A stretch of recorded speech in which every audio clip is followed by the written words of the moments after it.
Polda Jawa Timur masih terus mendalami motif pembakaran yang dilakukan oleh anggota Polwan Polres Mojokerto, Bribtu FN, terhadap suaminya Bribtu RDW.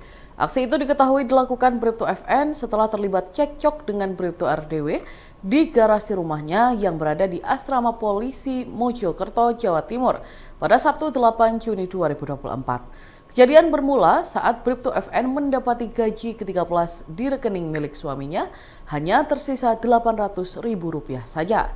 Bribtu FN mengaku pada saat itu dirinya kesal lantaran menduga suaminya kembali menghabiskan uang gaji untuk judi online. Padahal uang tersebut seharusnya dipakai untuk membiayai hidup ketiga anaknya. Direktorat Reserse Kriminal Umum Polda Jawa Timur pun resmi menetapkan Bribtu FN sebagai tersangka pembakaran yang menyebabkan Bribtu RDW meninggal dunia pada Minggu 9 Juni. Dalam kasus ini, Bribtu FN dijerat pasal 44 ayat 3 subsidiar ayat 2 UU nomor 23 tahun 2004 tentang penghapusan kekerasan dalam rumah tangga atau KDRT dengan ancaman hukuman maksimal 15 tahun penjara. Meski telah ditetapkan sebagai tersangka, penahanan terhadap Bribtu FN dilakukan di tempat khusus lantaran yang bersangkutan memiliki 3 anak balita. Oleh karena itu, Bribtu FN ditahan di ruang khusus di Pusat Pelayanan Terpadu RS Bayangkara Polda Jawa Timur bersama ketiga anaknya untuk dirawat. Bribtu FN ternyata juga mengalami luka bakar akibat tersambar api saat kejadian. Luka itu ada di bagian tangan kanan dan kiri, serta tubuh bagian depan. Ia menjelaskan, saat ini tim dokter masih menunggu hasil visum yang sebelumnya sudah diambil terhadap luka-luka yang diderita Bribtu FN. Sebelum menetapkan tersangka, penyidik sudah memeriksa total 5 saksi dan memintai keterangan 2 orang ahli dalam kasus ini. Salah satu ahli yang dimintai keterangannya yakni ahli kejiwaan. Dalam Tribunnews berikut kita simak bersama wawancara dengan Kabid Humas Polda Jatim Kombes Pol Dirmanto. Kami akan melakukan update terkait dengan kasus Mojokerto. Yang pertama, tentunya kita sampaikan hasil gelar perkara tadi yang dipimpin langsung oleh Pak Dirkrimum bahwa telah dilakukan penahanan terhadap tersangka di ruang tahanan Polda Jawa Timur. Karena mengingat yang bersangkutan ini memiliki 3 anak balita yang harus dirawat sehingga ada hak eksklusif anak di situ sesuai aturan undang-undang kan seperti itu. Sehingga terhadap tersangka saat ini ditempatkan di Pusat Pelayanan Terpadu Rumah Sakit Bayangkara Polda Jawa Timur. Kemudian yang kedua, seperti yang saya sampaikan kemarin bahwa pasca kejadian tersangka ini berusaha sekuat tenaga untuk melakukan pertolongan terhadap korban, di mana tersangka ini juga mengalami luka-luka di beberapa bagian tubuhnya, di tangan kanan sebelah kanan maupun tangan di sebelah kirinya luka-luka dan beberapa tubuh bagian depan luka-luka akibat terbakar juga. Kemudian sudah dilakukan visum juga terkait hal ini. Kemudian yang ketiga, kami sampaikan bahwa saat ini sudah ada 5 saksi dan 2 ahli yang diperiksa. Ahlinya yaitu psikologi forensik dan psikiater. Kemudian yang keempat, hasil gelar juga menyatakan penerapan pasal dari kejadian ini yaitu pasal 44 ayat 3 subsidiar ayat 2 Undang-Undang nomor 23 tahun 2004 tentang KDRT, ancaman hukumannya maksimal 15 tahun. Komisi Pemberantasan Korupsi atau KPK membantah bahwa Sekjen PDIP Hasto Kristianto ditinggal oleh penyidik di ruang pemeriksaan sampai kedinginan. Hasto sebelumnya diperiksa sebagai saksi dugaan suap mantan kader PDIP Harun Masiku pada Senin 10 Juni 2024. Anggota tim juru bicara KPK, Budi Prasetyo menjelaskan, penyidik meninggalkan Hasto di ruang pemeriksaan ada tujuannya, yakni memberikan keleluasaan kepada Hasto untuk mencermati BAP-nya. Sebelumnya Hasto mengaku menjalani pemeriksaan selama 4 jam di lantai 2 Gedung Merah Putih KPK. Namun ia hanya berhadapan-hadapan dengan penyidik selama 1,5 jam. Setelah itu Hasto ditinggal pergi oleh penyidik hingga kedinginan di ruang pemeriksaan. Sekjen PDIP ini juga mengaku sempat berdebat dengan penyidik karena ponsel dan tasnya disita. Sebagai informasi, kasus dugaan suap Harun Masiku masih belum tuntas karena hingga saat ini yang bersangkutan belum berhasil ditangkap. Harun diduga menyuap pejabat KPU dan Bawaslu agar mempermudah langkahnya menjadi anggota DPR periode 2019-2024. Saya di dalam ruangan yang sangat dingin, hampir sekitar 4 jam, dan bersama penyidik face to face itu paling lama 1,5 jam. Sisanya ditinggal kedinginan.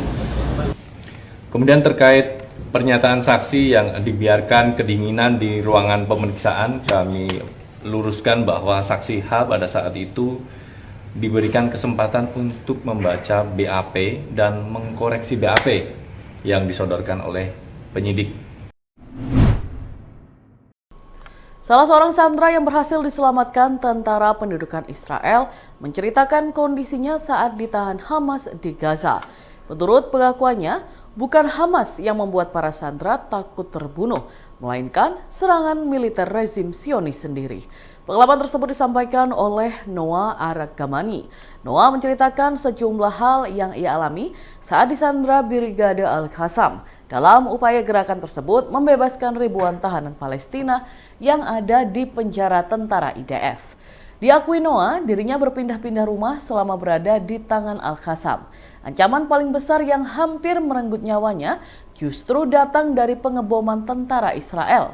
Noah menuturkan, blokade total Gaza oleh IDF, termasuk makanan dan obat-obatan, membuat dirinya juga terkena dampak. Pasalnya, saat Israel meluncurkan serangan, makanan menjadi langka. Meski disandera, menurut Noah, ia masih memiliki akses untuk menghirup udara segar. Ia tidak seperti tahanan Palestina di penjara Israel yang mendapat siksaan dengan sel yang terisolasi. Noah juga mengaku tidur di kamar keluarga Palestina, tempat dirinya ditampung selama berstatus sebagai sandera. Di sana ia dibebaskan beraktivitas di dalam rumah dan diminta mencuci piring setelah makan. Dirinya bahkan diizinkan keluar rumah beberapa kali dengan menyamar sebagai wanita Palestina. Sementara militer Israel mengebom rumah tempat ia berada sebelumnya yang menyebabkan terbunuhnya 2 tahanan. Menjelang perayaan Hari Raya Idul Adha atau Idul Kurban, tim pemantau hewan kurban Dinas Peternakan Kabupaten Bangkalan melakukan serangkaian pemeriksaan kesehatan sapi-sapi di kandang warga Kampung Ombut, Kelurahan Melaja, Kota Bangkalan pada Selasa 11 Juni 2024. 8 ekor sapi yang telah diperiksa dinyatakan sehat, lengkap dengan anting di telinga atau ear tag. Serangkaian pemeriksaan yang dipimpin Kepala Bidang Kesehatan Masyarakat Veteriner atau Kesmafet Dinas Peternakan Bangkalan, DRH Siti Sumirah, meliputi pengamatan sikap, pergerakan, hingga pemeriksaan kondisi kesehatan kulit dan bulu. Ke-8 ekor sapi tersebut dinyatakan sehat, tidak ditemukan tanda-tanda penyakit dan layak dijadikan hewan kurban. Pihaknya menganjurkan agar masyarakat memilih sapi yang memakai ear tag sebagai hewan kurban karena sudah divaksin. Sekitar diketahui, ear tag adalah tanda yang dipasang di telinga sapi sebagai tanda pengenal yang dilengkapi dengan data-data sapi, baik berupa nomor atau disertakan pula nama pembelinya. Nomor tersebut akan diinput ke sistem komputer yang berisi data-data sapi dengan ear tag. Data informasi yang diinput diantaranya asal-usul sapi, tanggal kedatangan, hingga bobot awal. Terhitung sejak tahun 2022 hingga 11 Juni 2024, penandaan dan pendataan hewan ternak yang dihimpun reporter Tribun Jatim Network dari bidang pembibitan, pakan, dan produksi peternakan atau P4 Dinas Peternakan Bangkalan menyebutkan sejumlah 253.369 ekor sapi dan kerbau. Ia memaparkan pemeriksaan kesehatan hewan kurban, khususnya sapi dan kambing, akan terus berlangsung hingga H-2 Hari Raya Idul Adha.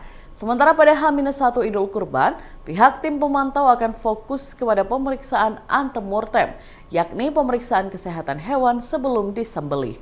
Pemeriksaan berikutnya akan dilakukan terhadap hewan kurban yang sudah disembelih pada hari H Idul Adha di masjid-masjid maupun yayasan-yayasan tempat pemotongan hewan kurban.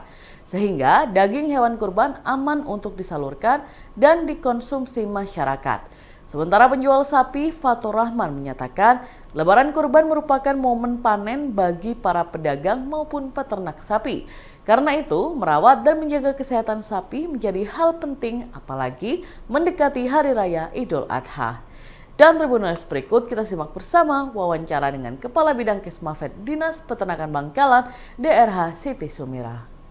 Kami memeriksa 8 ekor sapi. Setelah kami lakukan pemeriksaan, ini pemeriksaan secara mengamati apakah ada tanda-tanda penyakit, yaitu dengan mengamati sikap dan kondisi fisik dari hewan tersebut, dari pergerakannya, kemudian keadaan kulit dan bulunya, kemudian juga kami juga menganjurkan kepada masyarakat bahwa hewan kurban itu diusahakan yang berertek, karena kalau sudah berertek itu sudah divaksin, insya Allah sehat seperti itu. Dan alhamdulillah 8 sapi yang kami periksa hari ini semuanya sehat dan layak untuk dijadikan hewan kurban. Sudah poil Bu ya? Sudah poil semua. Tadi yang kami periksa ada yang poil 2, poil 1 pasang, 2 pasang, semuanya cukup umur untuk dijadikan hewan kurban. Karena sebagai salah satu syarat hewan kurban ada cukup umur. Pak, seperti apa cara merawatnya agar sapi tidak kena penyakit Pak menjelang kurban ini Pak? Ya jaga nafsu makannya toh. Sebagian ya terus kasih jamu, dimandiin setiap seminggu sekali. Cuman gitu toh. Untuk harganya gimana sekarang? Alhamdulillah kalau hari raya kurban ini harganya ya melambung. Kalau segitu biasanya berapa harganya Pak? Kalau ini bisa 18,5, 18. Kalau hari biasa? Kalau hari biasa itu mungkin ya tergantung pasarnya. Ya kalau sapi banyak keluar terus yang beli tidak ada ya bisa 14 mungkin. Sebanyak 424 remaja di Kabupaten Tulungagung terinfeksi HIV dari total akumulasi 3.829 pengidap HIV di Mei 2024. Mayoritas kaum muda di rentang usia 15-24 tahun ini terinfeksi virus dari hubungan seksual. Sekretaris Komisi Penanggulangan AIDS atau KPA Kabupaten Tulungagung, Ifada Nurrohmania mengatakan 97% infeksi HIV di Tulungagung memang disebabkan hubungan seks beresiko. Ifada juga menjelaskan salah satu penyebab infeksi di kalangan remaja ini karena rendahnya pendidikan seksual.